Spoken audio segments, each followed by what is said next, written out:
Well played. Argentina എന്ന് പറഞ്ഞു കഴിഞ്ഞാൽ എക്സ്ട്രാ ടൈം വരെ കളിയെ കൊണ്ടുപോയിട്ട് നല്ലവണ്ണം പൊരുതിയിട്ടാണ് സ്പെയിനെതിരെ അർജന്റീന തോറ്റിട്ടുള്ളത്. വെറുതൊന്നല്ല. എങ്ങനെ പൊരുതി? കറാട്ട, ഗുസ്തി, വാൾപ്പയറ്റ് തുടങ്ങിയവ ഒരുപാട് സാധനങ്ങളാണ് സ്കലോണി അർജന്റീനൻ പ്ലേയേഴ്സിന് പറഞ്ഞു കൊടുത്തിട്ട് കളത്തിലേക്ക് ഇറങ്ങിയത്. സ്റ്റാർട്ടിങ് അർജന്റീനൻ പ്ലേയേഴ്സിന്റെ കയ്യിൽ ബോൾ കിട്ടണില്ല എന്ന് കണ്ടപ്പോൾ ഉണ്ടല്ലോ, ഇവരെ സ്വഭാവം മാറി. പിന്നെ ഫുള്ള് ഫിസിക്കൽ കളിയായിരുന്നു അവിടെ. പാരഡൈസിനൊക്കെ ഗ്രൗണ്ടിലേക്ക് സ്കലോണി ഇറക്കിയത് തന്നെ ആളെ പിടിച്ച് കുത്താൻ വേണ്ടിയാണെന്നുള്ള ആറ്റിറ്റ്യൂഡിലാണ്. മെസ്സിന്റെ ഒരു ആറ്റിറ്റ്യൂഡ് ഉണ്ട്. മെസ്സി വരെ അദ്ദേഹത്തെ ഇനി ഗോട്ട് എന്നല്ല വിളിക്കേണ്ടത്. എന്തൊരു ചൊറിഞ്ഞ ആറ്റിറ്റ്യൂഡൊക്കെ ആയിരുന്നു ഇന്നലെ ഗ്രൗണ്ടിൽ. കുക്കുറെല്ലാം എന്തോ പോയിട്ട് പതുക്കെ എന്തോ പറഞ്ഞപ്പോൾ കാർഡ് കൊടുത്ത് ഒഴിവാക്കാണ് കുക്കുറൽ തന്നെ. എങ്ങനെങ്കിലൊക്കെ കാർഡുകളൊക്കെ കൊടുത്ത് പ്ലേയേഴ്സിനെ അങ്ങോട്ട് ഔട്ടാക്കി എങ്ങനെയെങ്കിലും ഒരു കട്ടപ്പനക്കൊക്കെ ജയിച്ചിട്ട് കപ്പ് പൊക്കിയാൽ മതി എന്നാണ് മെസ്സിയുടെ വിചാരം. ഇന്നലെ സ്റ്റാർട്ട് കളി തുടങ്ങിയ മുതൽ സെക്കൻഡ് എന്ന് വെച്ചാൽ എക്സ്ട്രാ ടൈം ഉണ്ടല്ലോ, അതിന് മുമ്പ് വരെ 0 ഷോട്ടുകൾ, ഷോട്ട് ഓൺ ടാർഗറ്റുകൾ 0, ഷോട്ട് ബ്ലോക്ക് ചെയ്തത് 0, അടുത്തേക്ക് പോയിരുന്ന ടച്ചുകൾ വരെ 0 ആയിരുന്നു പോസ്റ്റിനകത്തുള്ള. ആ ഒരു ലാസ്റ്റ് എക്സ്ട്രാ ടൈമിലാണ് ചെറുതായിട്ട് എന്തെങ്കിലും അർജന്റീന കാണിച്ചത്. ബാക്കിയുള്ള എല്ലാ സമയത്തും സ്പെയിൻ ഡോമിനേറ്റ് ചെയ്ത് കളിച്ചിട്ടുണ്ട് അർജന്റീനക്കെതിരെ. നമ്മൾ എന്തൊക്കെയോ ഒരു എക്സ്പെക്ടേഷൻ ഉണ്ടായിരുന്നു അർജന്റീനയെ സംബന്ധിച്ച്. പക്ഷേ അർജന്റീന എന്ന് പറയുന്ന ടീം വേൾഡ് കപ്പിൽ എന്തൊക്കെയോ ആണെന്ന് നമുക്ക് കാണിച്ചു തന്നിട്ടുണ്ട്. പക്ഷെ ഒന്നുമല്ല എന്നതും കാണിച്ചു തന്നിട്ടാണ് അർജന്റീന എന്ന് പറഞ്ഞ ടീം വേൾഡ് കപ്പ് വിട്ടു പോയത്. ഒരുപാട് ഫ്രസ്ട്രേഷൻ ആയിട്ടുള്ള ഒരു ആറ്റിറ്റ്യൂഡ് ബിഹേവാണ് നമ്മൾ അർജന്റീന പ്ലേയേഴ്സിന് സൈഡ് നമ്മൾ കണ്ടത്. റെഡ് കാർഡ് വാങ്ങിച്ചു.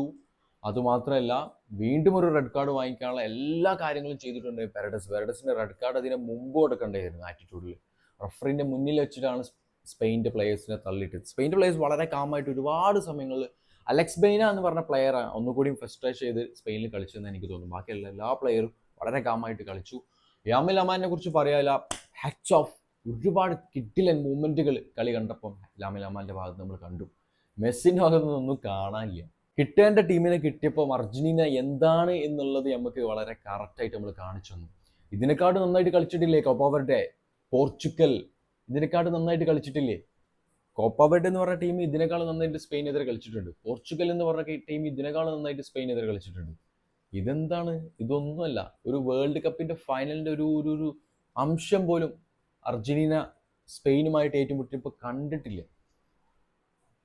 എൻസോക്ക് റെഡ് കാർഡ് കിട്ടേണ്ടതാണ്. ആ ഒരു ബാരിസിനെ എന്തോ വലിയ ഫൗളാണ് എൻസോ ചെയ്തത്. ഇറ്റ്സ് റെഡ് കാർഡ് തന്നെയാണ്.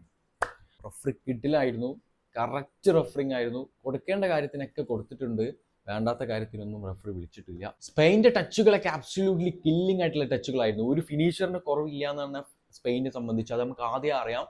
അല്ലെങ്കിൽ 3-4 ഗോളുകളൊക്കെ അടിച്ച് അർജന്റീന തോൽപ്പിക്കേണ്ടതായിരുന്നു. പക്ഷേ സ്പെയിൻ ഒരുപാട് ഡോമിനേറ്റ് ചെയ്ത് ബോൾ കാലിൽ വെച്ച് കളിച്ചോ, അങ്ങനെ ഒരു ഗോളിനെങ്കിലും അർജന്റീനയെ വീഴ്ത്തി എന്ന് പറയുന്നത് ഭയങ്കര സ്പെയിൻ ജയിക്കണമായിരുന്നു ആ കളിയിൽ സ്പെയിൻ ജയിക്കാനുള്ള എല്ലാ ഡോമിനൻ്റ് ആയിട്ടുള്ള കാര്യങ്ങളും സ്പെയിൻ ഉണ്ട്.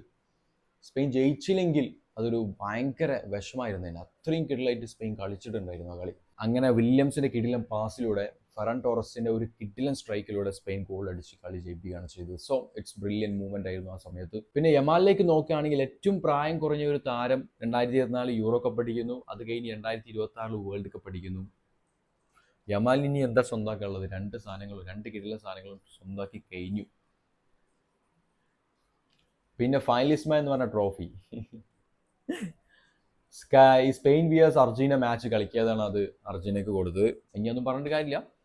എനിവേ സ്പെയിൻ വിയേഴ്സ് അർജന്റീന മാച്ചിൽ അർജന്റീന എന്നുള്ള ഒരു ടീമിനെ ഞാൻ വെറുത്ത് എന്ന് വേണമെങ്കിൽ പറയാം. കാരണം നമ്മളെ ഈ അർജന്റീന ഫാൻസിന്റെ ഒരുപാട് നെഗറ്റീവ് ആയിട്ടുള്ള വീഡിയോകളൊക്കെ നമ്മൾ കണ്ടിട്ടുണ്ട്. അതേപോലത്തെ ഒരു ബിഹേവ് ആണ് അർജന്റീന പ്ലേയേഴ്സും കളികളത്തിൽ ഇന്നലെ കാണിച്ചത്. മെസ്സി അടക്കം ഒരു കുട്ടിത്തം, എങ്ങനെങ്കിലൊക്കെ അടിച്ചിട്ട് എങ്ങനെങ്കിലൊക്കെ കളി ജയിക്കുക എന്നുള്ളൊരു ആറ്റിറ്റ്യൂഡ്. ബാക്കിയുള്ള എല്ലാ പ്ലേയേഴ്സിനോടും മിസ്ബിഹേവ്. Shameless, absolutely Shameless. എനിക്ക് തീരെ ഇഷ്ടപ്പെട്ടില്ല.